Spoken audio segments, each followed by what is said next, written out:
strategies for sustainable landscaping.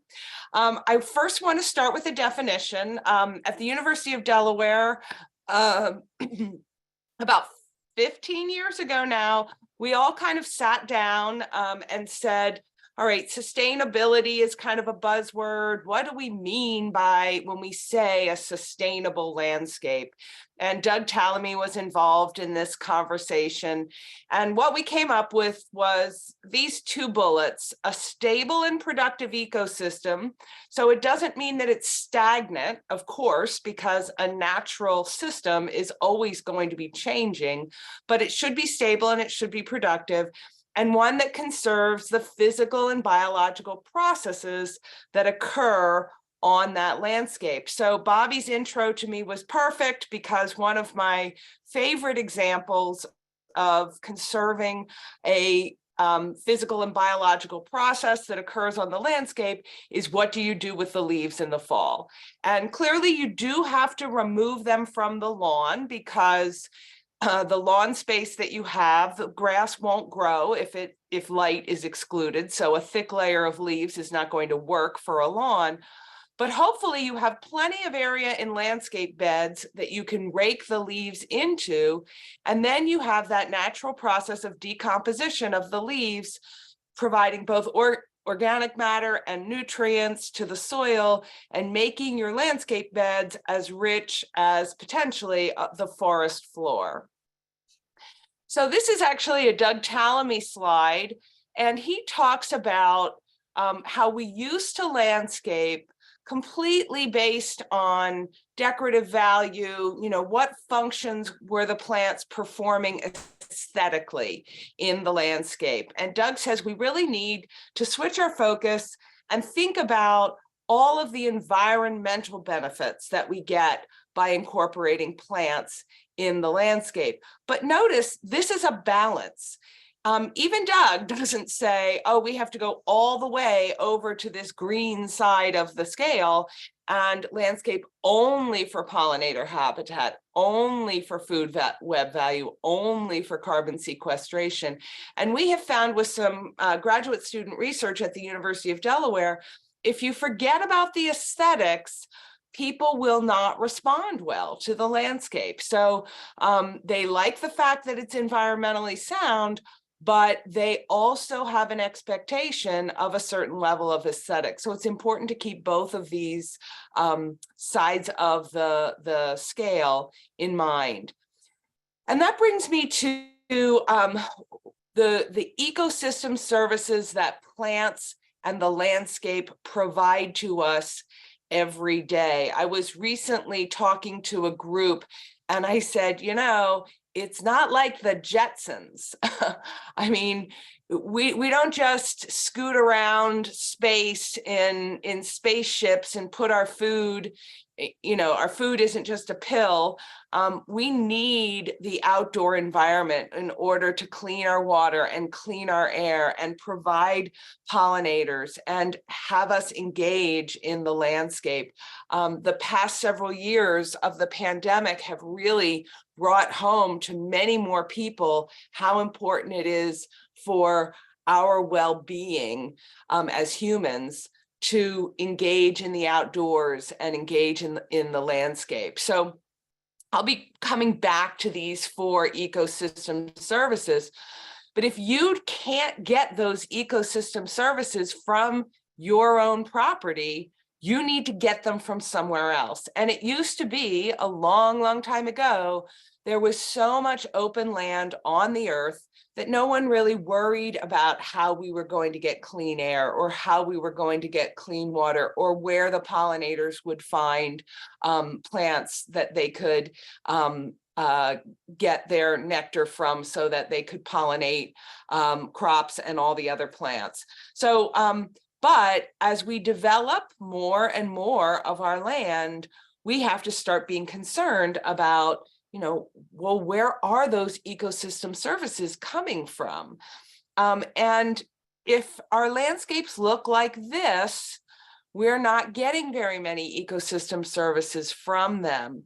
I took a course from Daryl Morrison as part of my PhD program. I went to, I just I went to the University of Delaware for my PhD, but I went to the University of Georgia for an interim class that Daryl Morrison taught. And Daryl Morrison is a landscape architecture professor who has since retired, but he would have called this a dysfunctional landscape.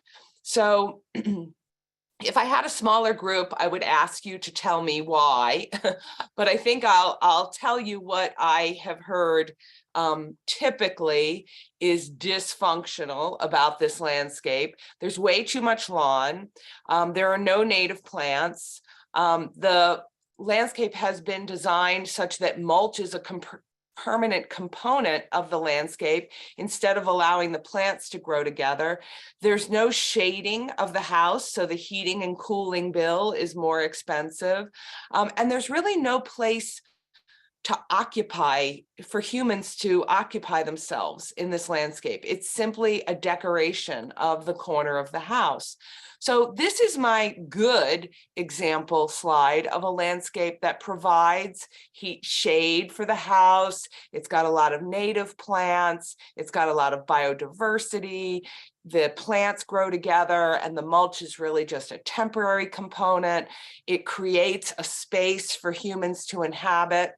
And I used to go to St. Mark's High School, a high school here in Newark, Delaware, and for their career day at the end of the semester in the spring. And I've represented the career of being a landscaper. And I would show these two images. And, you know, in my mind, of course, this is the bad image and this is the good image. And I realized from the body language in the class, the very first year I did it, that the students actually, many of them liked this image better. So I stopped and I asked the class, you know, how many like this image better than this image? And at least half the class, including the teacher, raised their hand for this image. So again, if I had fewer people, I would ask you why, but I think it's okay for me to just tell you the common answers that I hear for that question. And probably number one is neat and tidy. This landscape is neat and tidy, whereas this landscape's pretty loose and open. Some people actually think this landscape takes more time to maintain, which is actually not true. Pruning these shrubs and pulling weeds in this landscape actually takes more time. But the other big reason besides neat and tidy is that this is what people are familiar with. So those high school juniors probably lived in a house that was landscaped like this. Their friends live in homes that are landscaped like this. And so it is, you know, what they're comfortable with, whereas this just looks different and not necessarily part of their comfort zone. So, you know, we as a society came by this sort of expectation of what suburbia should look like pretty naturally based on how we grew up. Frederick Law Olmsted, who was the designer of Central Park in New York City, says probably the advantages of civilization can be found illustrated and demonstrated under no other circumstances so completely as in some suburban neighborhoods where each family abode stands 50 or 100 feet or more apart from all others and at some distance from the public road. And what he doesn't explicitly say, but what he means is that 50 or 100 feet is a verdant lawn. And so it was certainly the American dream to have a house in the suburbs and to have that home surrounded by a lawn. But as we're learning, those lawns really are not very biodiverse and don't really provide enough of the ecosystem services that we all need to survive. So this is a study that I did with Doug Tallamy a number of years ago. This is at Winterthur, and we looked at 3 different types of landscape. We looked at lawn, which is this one. We looked at meadow, and we looked at forest, and we measured the diversity of insects, birds, and plants in each one of those landscapes. So in this photo, I and a bunch of students are on transects, and we're counting the number of insects that we find in a square foot over the course of a minute, and then we move on further in our transect. And so it was a way for us to capture the insect diversity in a lawn. And I am here to tell you that there is not much insect diversity in a lawn, and there wasn't much bird or plant diversity either. And many people, probably not this audience, but many people say, great, I don't like insects that much anyway. But the trouble is, if you don't have insects, then of course you don't have baby birds, which is, insects are the #1 food source for baby birds. And then people start to get a little more concerned because many more people are interested in preserving birds than are interested in preserving insects. So if this is what our suburbia looks like, we are just not supporting those insects. We're not supporting those birds because we don't have enough biodiversity, and starting with the biodiversity of plants. It doesn't have to be this way.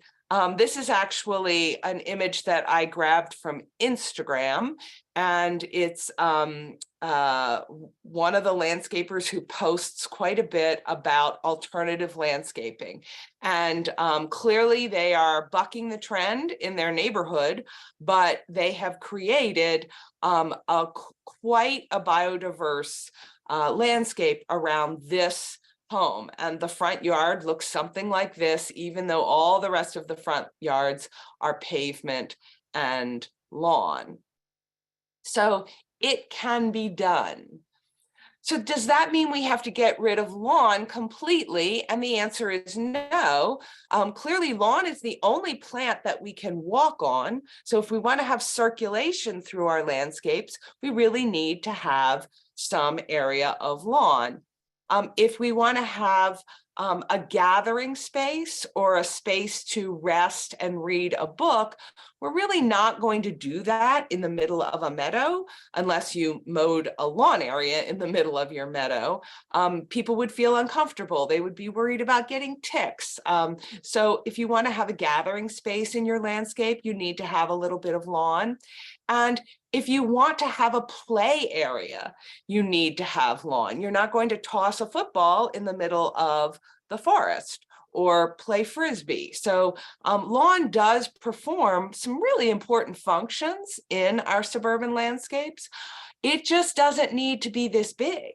There is no reason to have a lawn that would support 2 simultaneous football games in your front yard. Instead, if you had a large front yard, you could let that yard be a meadow, and then you could mow the edges of your driveway in this case, so that it's very clear that this is a purposeful meadow, that this landscape is being managed, and yet so much more can go on in this meadow as far as biodiversity than could happen in a mowed lawn. So let's look at that. Meadows provide much better water management. They slow the water down, give it enough time to infiltrate, rather than if this slope was a closely cropped mowed lawn, the water would just rush right down and not be stopped at all by the different kinds of plants that are in that meadow. So that reduces the nutrient pollution that gets to water bodies if you slow the water down and let it infiltrate. It certainly supports more wildlife when you have a diverse mix of plants in a meadow. And if you don't have to mow it, it saves a lot of time and energy. And I would propose that it looks more attractive than a mowed lawn looks. So we're going to talk about several different types of sustainable landscapes, and I wanted to just sort of get them all out here first, and then we'll explore each one. The next one we're going to talk about a little later are bioretention facilities. Sometimes we call these rain gardens. Again, it's a way to improve water infiltration, reduce standing water, cleanse the water before it enters our surface body of surface water, reduce erosion, and support more wildlife. And then finally, we'll talk about forests and woodlands. This is a great way to improve air quality. I mean, clearly a lawn is still a plant, and it exchanges carbon dioxide and oxygen, which is a critical need that humans have, but it's doing it in only about, say, 3 or 4 inches above the ground, whereas a forest has so many different layers to have that gas exchange and the particulate removal from the air and removing other pollutants from our air. Also, when you have all these layers, the impact of the rain is attenuated. A raindrop that falls on multiple leaves on its way down isn't going to have the force of erosion that a raindrop that falls directly on the soil would have. And forests, just like meadows, support more wildlife. In fact, a forest supports the greatest number of species of wildlife. So first step is to kind of change our typical design paradigm. This is not a poorly landscaped home. It's very attractive, but it is still focusing on decoration of the front of the house rather than creation of a space in which humans can inhabit. And so we need to sort of just think about how we're landscaping in order to use plants to fill up the area and create spaces in which we can live, or places that we live. So here's sort of the standard typical landscape, and using SketchUp, computer-aided design tool, you can recreate a landscape with lots more diversity that creates a place to inhabit at this home. Here's another example of a home that has very minimal lawn. In this case, the front lawn is simply a wide path that allows you to move through the landscape. So my friend Jules Brook, my colleague Jules Brook, and I were both using this image that Jules took a number of years ago at Applecross, which is a development in northern Delaware near Winterthur that was created by a pretty forward-thinking contractor. And each home had in their deed that they could not mow, they could only mow a certain portion, and they had to leave this buffer zone at the back of their property prior to this wooded edge, and there's a stream that runs through this woodland. And Jules had taken this photograph soon after the development was built. And about 10 years ago, she and I were both using this image in talks. We drove back over to Applecross thinking, we need to get a few more photos of this to show people. And what we found was this wasn't happening anymore. People were mowing their property all the way up to the forest line because they didn't feel like they owned it unless it was mowed, completely mowed. And so we thought, we've got to change this mindset in suburbia. And so part of the water quality project grant funding that we got with several other researchers at the University of Delaware gave us the opportunity to install a sample landscape in Applecross. We chose this home because it was one of the more moderately landscaped houses, and we wanted to make some big changes.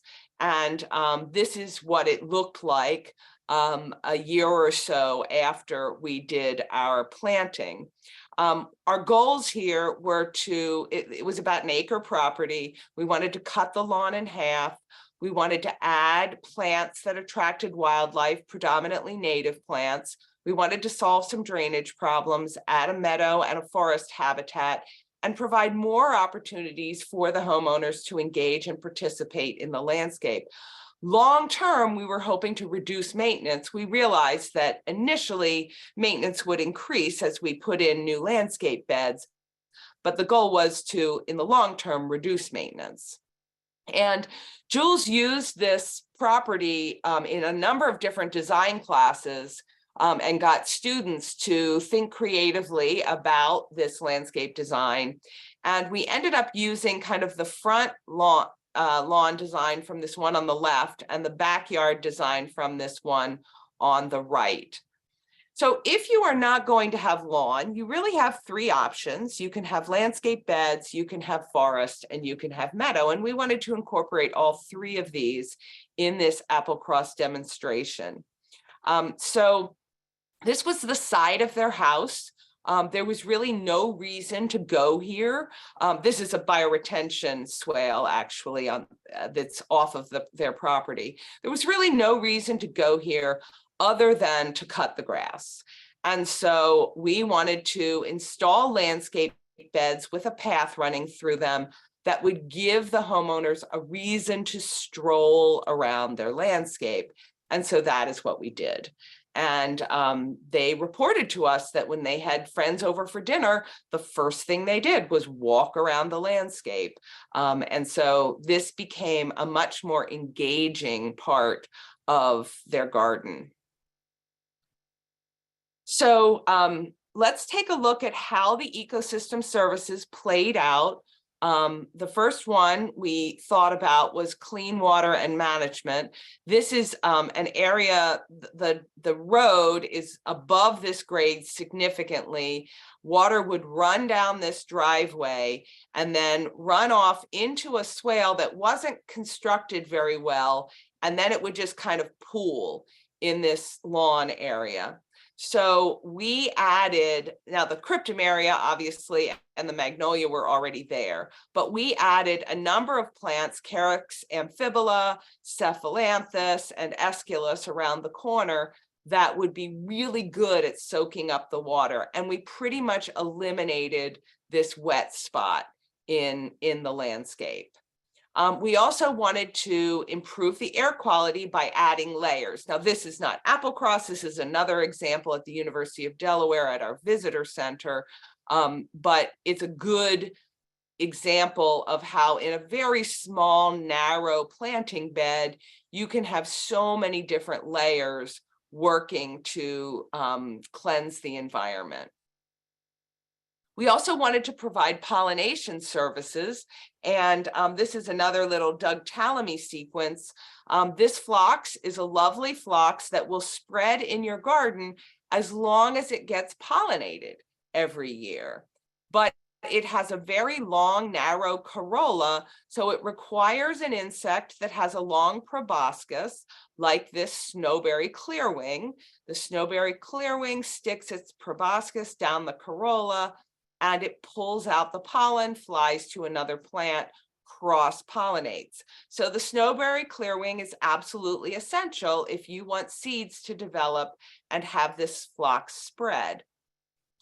The snowberry clearwing won't be there, though, unless you have a plant that supports the larva of the snowberry clearwing, and that plant is native honeysuckle. So Lanicer sempervirens is required in order to have the snowberry clearwing.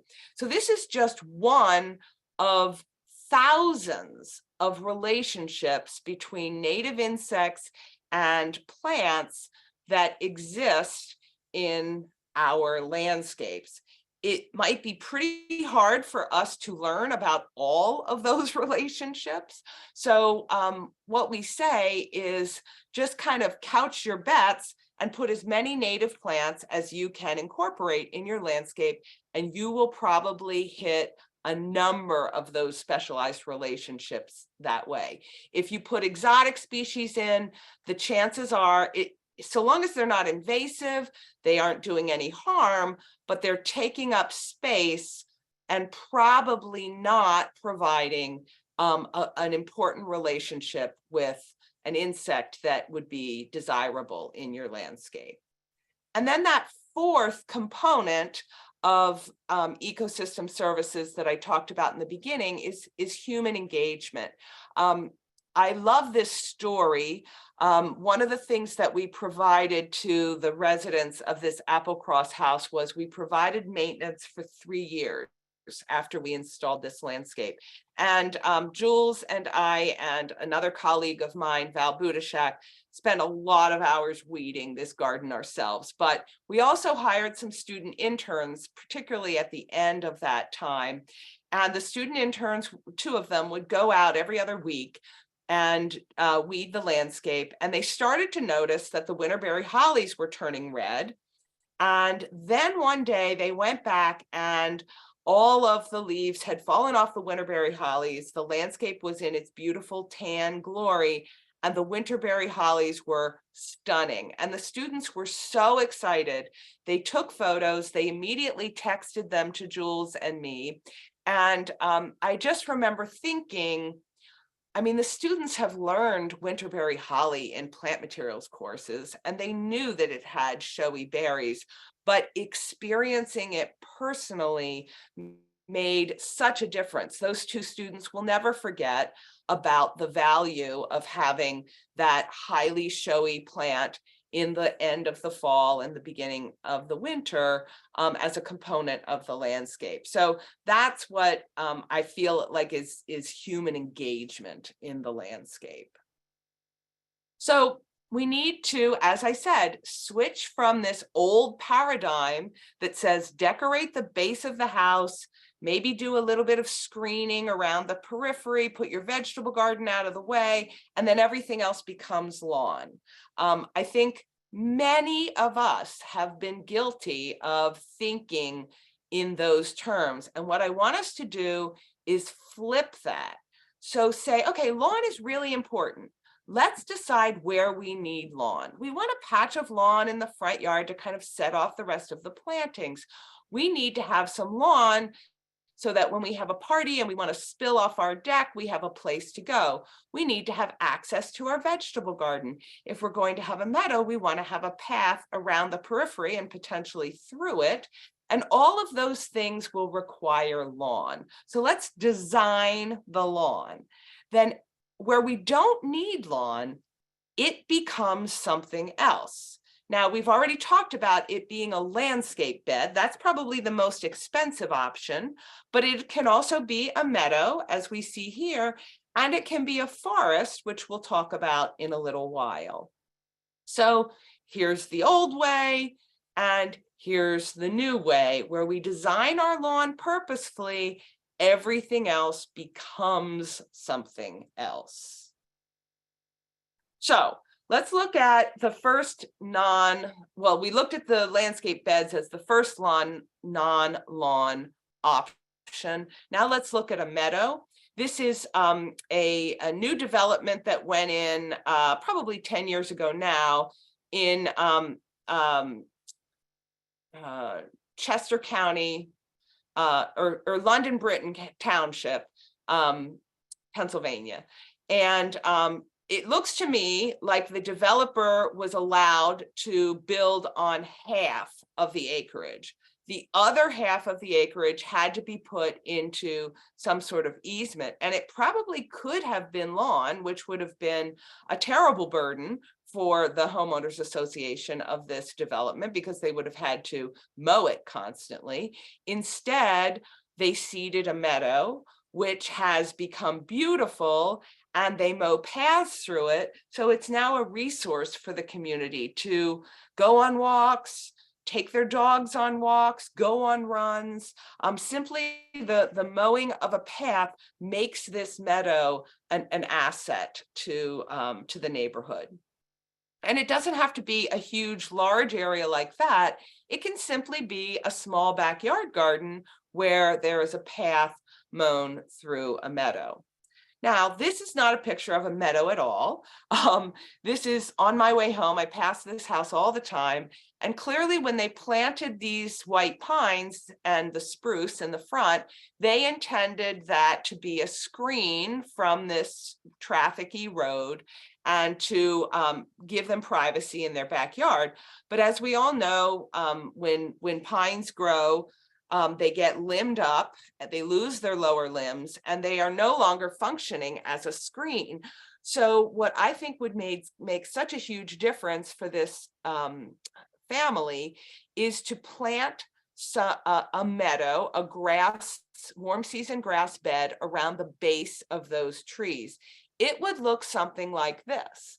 This is Canaltown Park in Lewis, Delaware, where Andrew Pogon Associates designed this planting, and they put switchgrass around the base of these trees. So now imagine that this switchgrass bed was around the base of those trees. How much more privacy would these people have in their backyard? How much more pleasant would their backyard be? So this is also not a meadow. This is someone who stopped mowing their lawn. In fact, in the city of Newark, that will get you a notice of violation. If your neighbor complains that you haven't been mowing your grass, you can get cited. So you can't just stop mowing and call it a meadow. Here's another example. This is a house where they stopped mowing. They don't have a citation on their front door, but they very well could. This does not look like a meadow. It looks like somebody who's not taking care of their property. This, on the other hand, looks like a purposeful meadow. It is simply that mown path that makes this something that's desirable and attractive. So when you have a meadow, it is absolutely critical to have some cues of care. Mowed paths are one of the best way. Stepped mowing means to mow the path frequently, mow another zone maybe every 6 to 8 weeks, and then mow the main meadow just once or twice a year. Making sure the edges of the meadow are always neatly mowed, adding perennials at key points, adding artwork, and in public spaces, you can add explanatory signs. This is a commercial establishment in northern Delaware where they have a meadow, they have paths, and they mow an edge on either side of the path so that the meadow is clearly purposeful. This is my sister's landscape. She lives in Radnor Township, PA, and she had her landscape designed by Larry Weiner Associates upon my recommendation. And she told them she wanted her front yard to be a meadow. And they came back with this design, and Janet, my sister, said, "I don't want this patch of lawn. I just want a meadow." And I said to her, "No, you really do need that lawn. You can't have the meadow go right up to your walkway. This gray is her home and this white is her driveway. Here's a walkway up to her front door." I said, "You can't have the meadow go right up to your walkway. That will be uncomfortable. It will feel sloppy." And she said, "Okay, I'll put in this landscape bed that they've suggested with this retaining wall, but then I want the meadow to come right up to the edge of the landscape bed." And I said, "That's not a good transition either. It's going to look very sloppy at that intersection between the meadow and the landscape bed. This little piece of lawn is absolutely essential in order to make this landscape work." And that is what she implemented. Here's another example of putting perennials on the periphery. This was a roadside project in Lewis, Delaware, near the beaches. And we let an entire large median be a meadow. And all we did was plant the very edge with some warm season grasses and perennial forbs. There was no need to plant the middle. What people saw was right at the edge. This is actually a circular driveway. You don't see the driveway in this photo, but it's in a farm in Dover, Delaware. And they seeded a meadow in the center of their circular driveway, and then they added these bird feeders as art. Cecil County Community College in Maryland decided it was important to put up a sign to explain that it's not that we just ran out of gas on the mower. This is purposeful. We intend to mow the edge and have the rest of it be meadow. This is not a meadow either. This is at the Kalmar Nickel site, the tall ship that's docked at this in the city of Wilmington. But it is a perennial border that might be considered sloppy if it went all the way up to the edge of the road. But because there's this apron of mowed grass, it really adds the neatness that people crave. And then you can have all of these wonderful perennials for pollination and water infiltration and biodiversity and all of the things that are provided by a diverse landscape. So how do we get meadows? Well, the easiest thing is to simply stop mowing. That's what we did here on this roadside project. And pretty quickly, we got a lot of little blue stem coming in. Now, little blue stem's wonderful where it grows, but it doesn't necessarily always come in when you stop mowing. When it does, though, you get this gorgeous apricot color in the fall. And so one strategy is just stop mowing and see what you get. And then you can make a decision from there. Here in this home landscape, they stopped mowing. And what they got was tall, cool season grass for the first couple of years. But then common milkweed came in. So a big patch of beautiful common milkweed promoting the monarch butterfly larva was part of this, this meadow. You can't guarantee that common milkweed will come in, but it might. If your spot is wet, you might get New York ironweed coming into the landscape. This is just some roadside unmowed area with a nice big patch of Vernonia. And if it's very dry, you might get goldenrod and eupatorium coming in, providing this beautiful white and yellow mosaic. Now, if you want to step it up a level, you can actually seed the meadow. This is one of our roadside projects where we seeded an interchange right near the University of Delaware. And we put black-eyed Susan, Rudbeckia hirta in the seed mix, as well as many other things. And in the first year or two, we had big sweeps of this Rudbeckia, but pretty quickly that got outcompeted by the warm season grasses and the other perennial forbs that were in the mix. So it is important for people to understand that you're not going to have a floriferous meadow forever unless you are willing to continually reseed it, and that is not very sustainable. So meadows are primarily grassy, but they can be beautiful sweeps of grass, like this Indian grass in the meadow at Applecross, or this switchgrass in a median on Route 1 as you go south in Delaware. This was a project that was done at AstraZeneca. The landscaper put in this meadow, which people loved. They were looking out of their glass hallways down on this meadow, and it was blooming like crazy. But most of this ferny foliage is cosmos. So cosmos is a non-native, it's an annual, and it set people up for an expectation of this meadow that was just not sustainable. I don't see any grass in that meadow. And if that meadow is going to be a sustainable component of this landscape, it needs to be primarily warm season grass. So you have to be careful using an annual mix like this for a meadow that you intend to be permanent isn't going to really set you up for success. Now, if you want to control where things are going to be in your meadow, you can plant plugs. This is at North Creek Nursery, a nursery in Landenberg, Pennsylvania, who grows plugs. And they wanted to demonstrate how you could create a mosaic of color by planting plugs in a meadow. Now, the process of establishing a meadow is that you first have to kill the existing vegetation. And that's interesting because early on I said, well, you can just let it grow and whatever comes in will come in. That's true if you're going to follow that process and just allow plants to come in on their own. But if you want the seed that you have sown to germinate and take hold, you cannot have a cover of existing vegetation. This is a project we did on Delaware's roadside, And at this line, you can see there's a different treatment on the right and on the left. On the right, we mowed it close and we seeded into the existing cool season turf.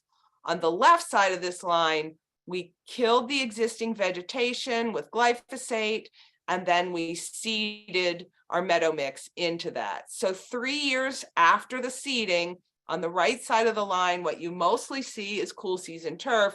On the left side, you see all of the warm season grasses that we seeded. Now, I will admit, 10 years later, you can't tell the difference between these two plots, but that line persisted for about 6 years. So if you're willing to wait for 6 years for your meadow to take off, then you don't have to kill the existing vegetation. But most people are not willing to wait that amount of time. So here's our Applecross project. We killed the existing grass, and so that was step one.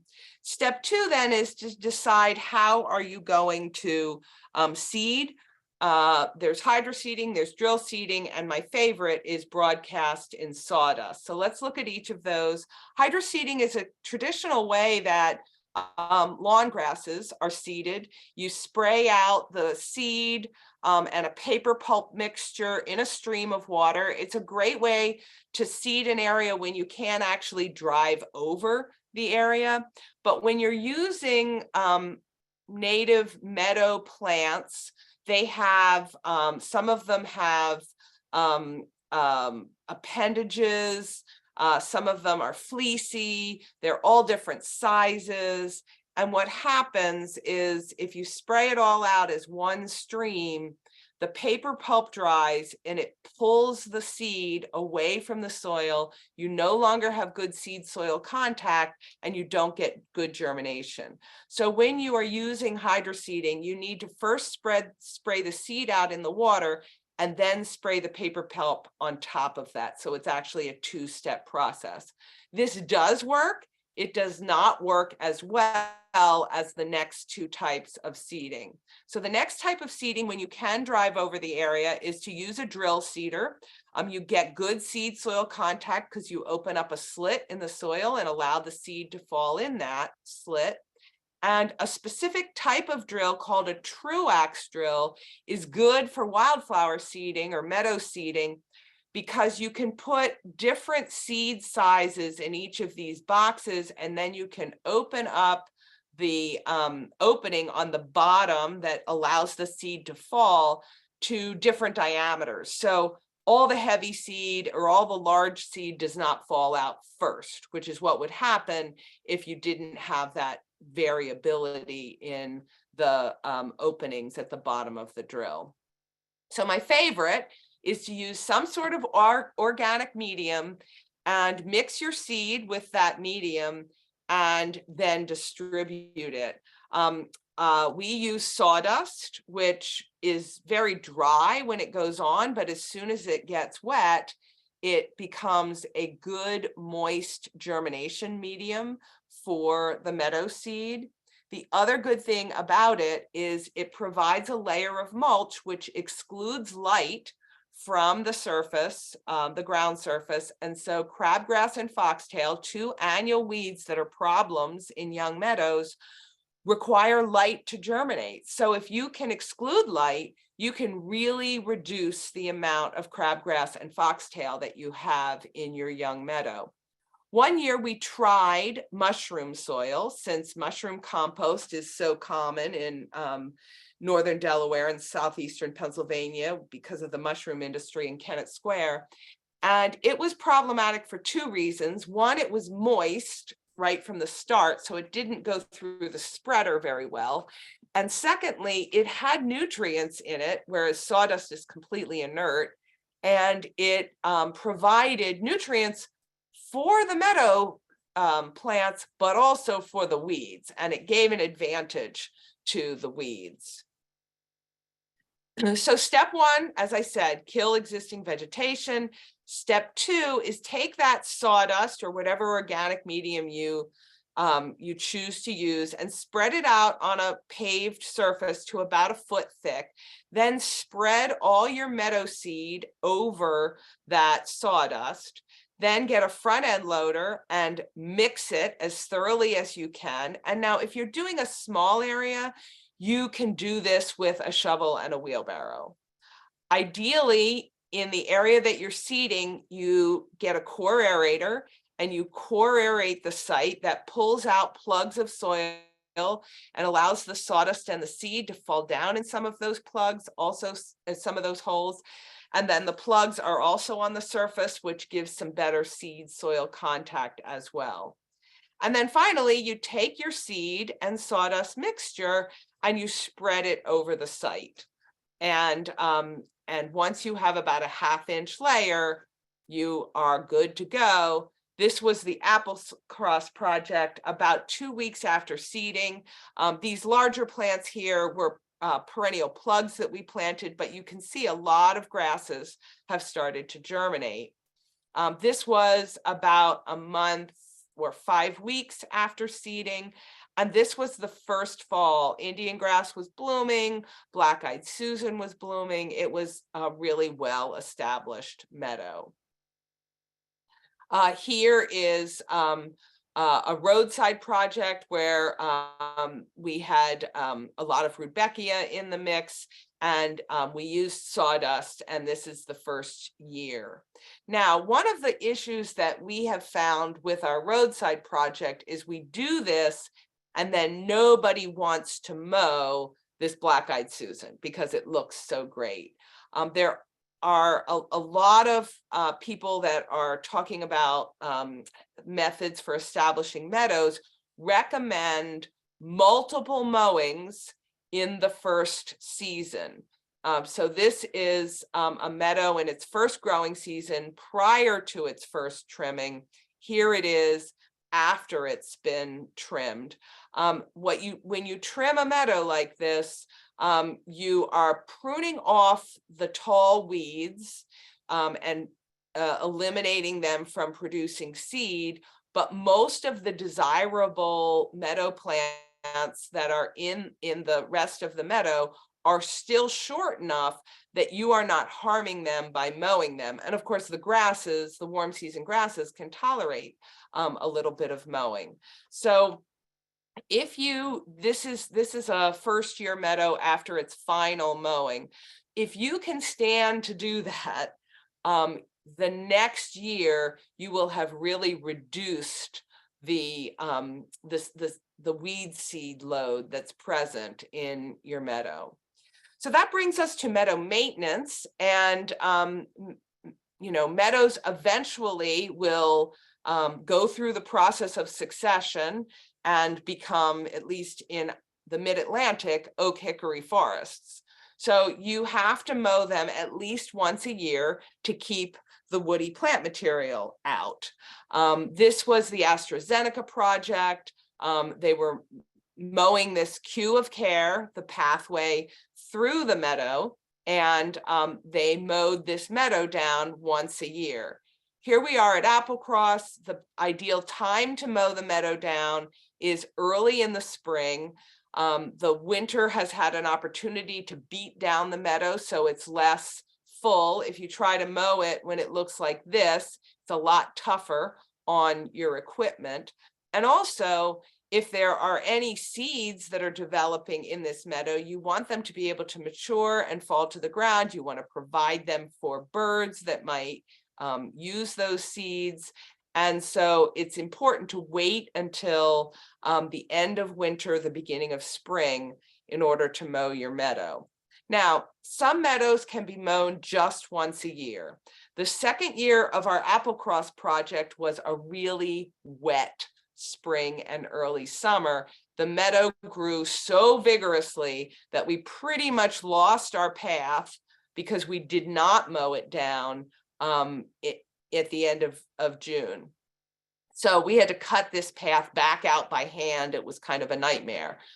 So the third year, we went ahead, we mowed down the meadow at the end of June. And what I like to say is mow it at Father's Day. That way it's easy for everyone to remember. Father's Day is about 3 weeks into June, and that's the ideal time for mowing a meadow in the mid-Atlantic if you're going to mow it a second time.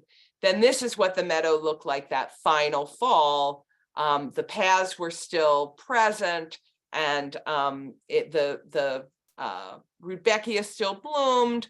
The grasses still bloomed. The Indian grass bloomed just fine, even with that June mowing.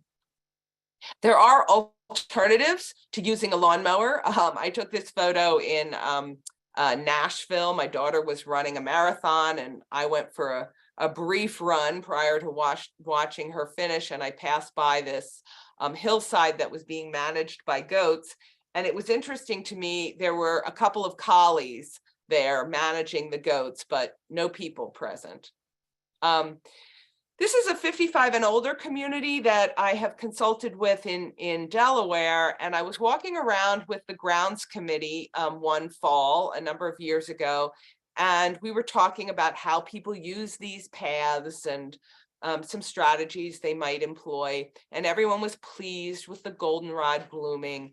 And we got a little further down the path, and we saw this.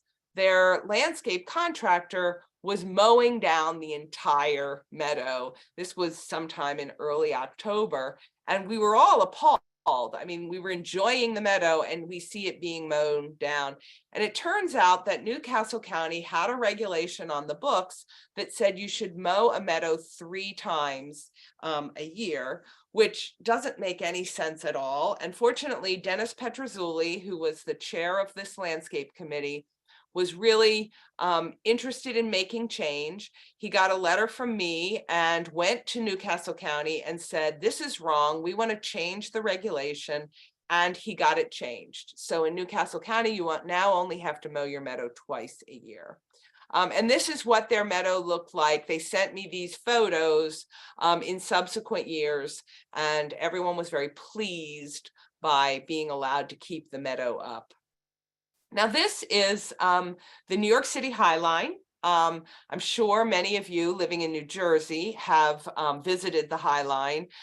This is what happened. This is just the plants that came in to the High Line on their own. And of course, instead of being torn down, it became a fabulous public garden, probably the most visited public garden in the world. This is a group of us on the part of the High Line that hadn't been renovated yet when they were working on redoing the very first section of the High Line. And Piet Oudolf, the Dutch designer who designed the perennials for the High Line, really took his inspiration from those areas and what happened naturally on the High Lines. This is a very different landscape from your traditional public garden. And I feel like this kind of thing is going a long, long way to helping people understand a different aesthetic in landscape design. And so the High Line is really a trend setter in getting people to see, oh, if this is acceptable here in New York City, maybe I can have a garden like this too.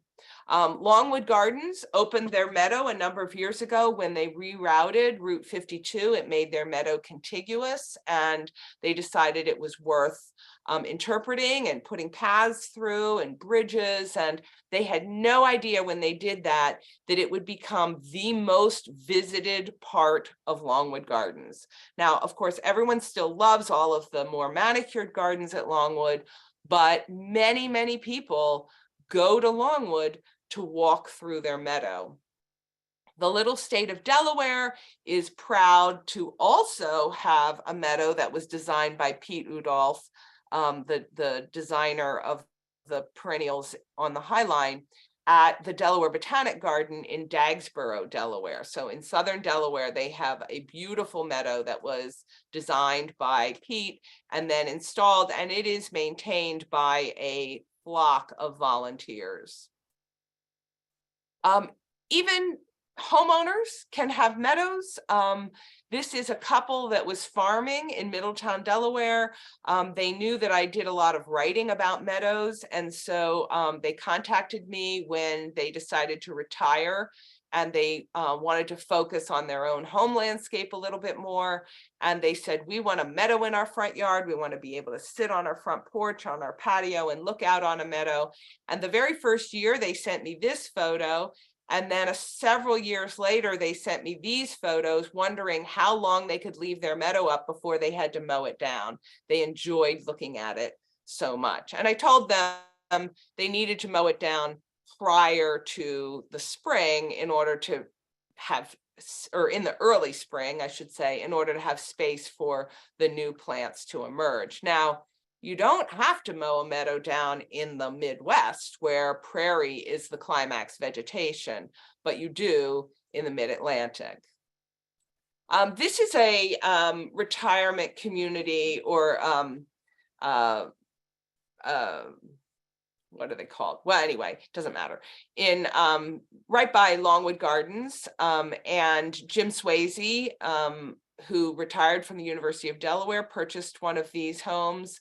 And I came up and spoke to their community a couple of years ago, and he took me on a tour.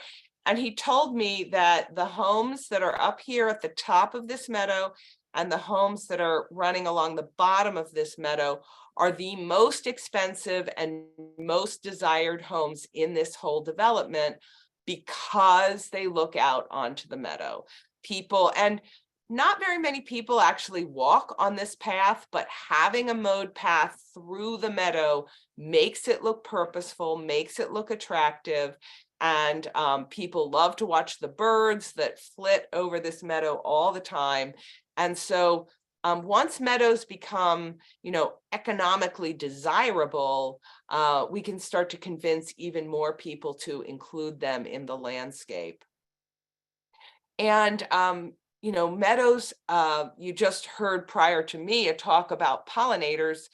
This is one single eupatorium plant blooming in the fall. You can see about 5 or 6, maybe 7 butterflies in this photo. I'm telling you, there were at least a dozen, maybe as many as 15 butterflies flying around this one plant when I took this photo. This is a project that a grad student did at UD a number of years, or 5 years ago, where he was looking at pollinator visitation in meadows. He was also looking at warm season grass versus cool season grass. And these were his meadow plots. He did find that agastache, while it's very aggressive, was a great pollinator plant. So, meadows are a really gorgeous component of the landscape. I wanted to just end with this beautiful shot of little blue stem in the fall landscape along I-95 through Delaware. All right, so we have a little bit of time left. I want to quickly go through the couple of other concepts in sustainable landscaping, and one of those is managing water. So before we develop the land, most of the water would be infiltrated into the soil and move through base flow. As it moved through the soil, it was being cleansed, and only a very small percentage of it ran off the surface. The minute we start developing, we shift that balance. There's less base flow, there's more runoff. And so if you look at this graph, the critical discharge rate is the rate at which the water is discharged into surface water in a violent manner. And pre-development, most of the rain events would be below that critical discharge rate. Every once in a while, you would have a rain event that went over that rate. Post-development, almost every single rain event goes over the critical discharge rate, and that's the problem. And it's not just the force of the water, it's what the water carries with it. It carries soil, it carries plant debris. Those have nutrients in them that then pollute our surface water. So we've really changed our thinking from efficiently collecting and sending water off someplace else to allowing it to percolate on site. This just happens to be Delaware's best management practices for stormwaters. So it's a good reference, lots of great photos, but you can find this kind of reference, I'm sure, with any state Department of Natural Resources. Here's a project that I was involved in South Bethany, one of the beach communities in Delaware. The inland bays are very close to this developed area. And in fact, you know, when water runs off the road, it carries pollutants. When it runs off the lawn, it carries nutrients. And it very quickly goes through these water channels and ends up in the inland bays where it's polluting the bays. So what this project, what the funding for this project did was hired an engineering firm to widen these ditches. The wider they would be, the more opportunity for infiltration. My role in the project was to add plants. And Sea Colony was very concerned about this. You know, people pay a lot of money for these condos, and they wanted to make sure that they were that it would look good. And this is what it looked like a couple years after planting. It turned out to be a huge success. Most of the people who live and rent in Sea Colony were thrilled with this landscape. They liked it so much better than mowed lawn. When you do some sort of bioretention facility, it's very important to design it properly. If you choose plants that aren't going to grow well, if you plant them too far apart, what's going to happen is you are going to get a whole bunch of weeds.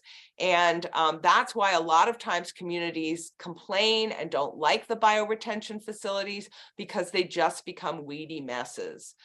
Here's a big rain garden at the University of Delaware that has been designed to be very ornamental, with masses of individual species of plants that form a mosaic.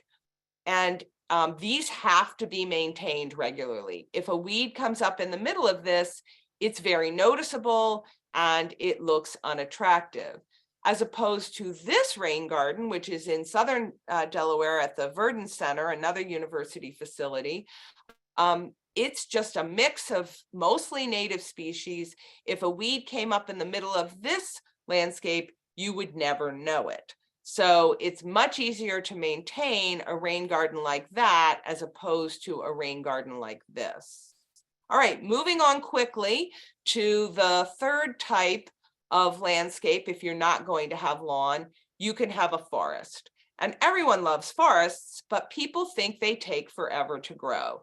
This is a small chunk of what used to be a golf course behind Townsend Hall at the University of Delaware.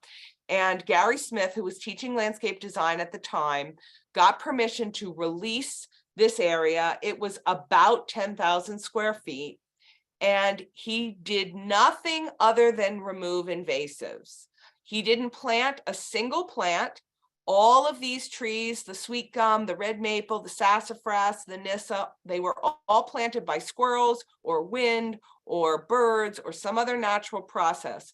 Later, the UDBG did go in and plant this wood aster. They planted some hostas at the front of the woods. They put the path in. But all of these trees and shrubs were planted naturally, and this took somewhere between 8 and 10 years to get to be this size from a lawn. So it doesn't take as long as you might think. And if you can get your neighbors to all participate, you can really create a corridor of woods in the landscape. Your front yard can become a tree grove, and you can just have lawn that provides circulation and gathering space and play area in the landscape. One of the sensitive areas in a woodland to prevent invasives from coming in is the edge. So this is an edge of a woods along Route 1 in Delaware. And we see a really nice border of clethra, summer sweet, that is kind of holding that edge. This occurred naturally. A lot of what we did in enhancing Delaware highways was drive around and look at good sites and then try to replicate them in other places that weren't so good. This chunk of woods in Newark had a lot of invasive vines right at the edge. So we removed the vines and we planted native shrubs that then started to fill in and then became a solid wood edge, protecting the center of that woodland from invasives. This is back to the Applecross project. This is the reforestation corridor. The only thing that was different from a landscape bed with this, because we did plant it versus just letting it occur, but what we didn't do was weed it. So we did remove invasive exotics, but we basically let the plants kind of duke it out, and it created a much different look than a manicured landscape bed would have. And so eventually this will just really extend the forest that's around the stream out into the backyard of this home. Forests, just like meadows, need to be accessible, so creating paths through them is a great way of human engagement in the forest. In this case, this is Martha's Vineyard. This is a new development that went in, but instead of cutting down all the trees and planting lawn, they planted a little bit of lawn and let the vegetation of Martha's Vineyard just be the landscape. So I want to talk very briefly about mulch. I started off this talk talking about that natural process of the leaves falling, getting raked into a landscape bed, decomposing, and forming a beautiful, rich layer for the plants. The other thing that this does is it provides a place for insects to overwinter and to pupate. Doug Tallamy talks about having native plants in order to promote the larvae of our native insects, but we also need a place for insects to overwinter. And if insects fall on pavement or they fall on compacted lawn areas, they're not going to be able to burrow into the soil. And there are some insects that actually overwinter in the forest stuff. So providing that layer is a really important part of having a sustainable landscape. What you don't want to do is this: pile up your mulch around the base of your tree. This causes decay as the mulch is moist against the base of the trunk of the tree, and that allows insect pests and diseases to enter your tree. This is a much better look for the landscape. Even better is to use those leaves, compost them, and then respread them on all of your landscape beds. This is a fancy garden in Wawasset Park, one of the high-end developments in Wilmington, where they're using all leaf mulch for their mulch. This is Mount Cuba. They use all leaf, Mount Cuba Center, they use leaf mulch. It's tedious, this employee told me, but it looks gorgeous when they're finished mulching. Okay, I think I am about out of time. So if there are questions, I'm going to stop at this point and entertain questions. If I do have time at the end, I'll tell you the Atala butterfly story. Okay, Susan, we have tons of questions. We have over 40 of them. So I've tried to glom them together. The first is a series of questions about leaves, since you're right there again. How deep should they be? Do you need to chop them first? And do they also harbor insects like ticks? Okay, so think about a forest. And, you know, what is that leaf layer in a forest? It's usually not more than 4 to 6 inches. You don't necessarily need to chop them, but if you do chop them and then put them back on a landscape bed, it will be a more refined look. It will also not the leaves won't blow out of the landscape beds as easily if they've been chopped. If they haven't been chopped, those large leaves are more easily picked up by the wind and carried away. But once you chop it, it becomes much more like leaf mulch. So I do recommend, I mean, personally, I rake a lot of my leaves just into the beds. Then I have another pile of chopped mulch that I put on top of that, and that stabilizes all of it. As far as encouraging ticks, I don't think, I mean, I don't think ticks are any more likely to be in mulch than they are in grass or any other plant. Okay. All right, great. Tons of meadow questions. Let's start with the mowing. You said March and June, is that correct? Yes. Okay. Okay, so I'm going to move on from that, March and Father's Day. So St. Patrick's Day and Father's Day, if you want to. There we go. Holidays. And if you have a small yard, you showed a lot of large scale projects like Applecross and some roadsides. What about a small yard? Do you use the sawdust in a small yard? Should you use seed? Should you use plugs? Do you start with grasses? How do you make it kind of purpose-built, considering all those potential ways of getting started? So I think in a small yard, it's wonderful because you have more options. It is easier to seed or to plant plugs because you're not dealing with such a large area. So you can afford to, potentially seed and then put some plugs in at key spots in the meadow. I showed you that one photo of a very small front yard that had a meadow as their entire front yard with a mowed path up to the front door. The process is really the same. It's just easier when it's small because you don't need that big of a pile of sawdust. You can mix it in a wheelbarrow. You can easily spread it with a hard rake. So all of the same principles apply. It's just on a smaller scale. If you really want to create that beautiful mosaic of patches of flowering plants and grasses, you can afford to do that by planting plugs into a meadow. As I always encourage the use of grasses because it is the backbone of a meadow. If you are seeding a meadow, one of the things you can do is start with just grasses, seeding grasses, and you then have the opportunity to use a broadleaf herbicide to control broadleaf weeds for a couple of years to get rid of that weed seed bank that's present.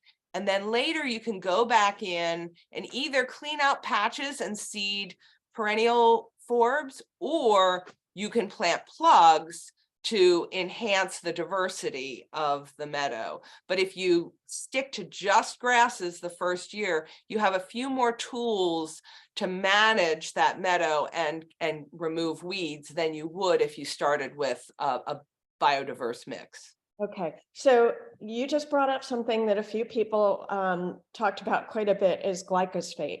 So some people feel very strongly that you shouldn't use any chemicals. That chemical has a reputation, as we know. What is your philosophy about that? So I would never tell anybody that they have to use glyphosate if they don't want to.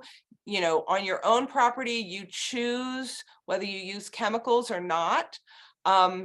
There are ways to kill vegetation without using chemicals. You can put down black plastic, you can put newspaper down, you can put a thick layer of leaf mulch.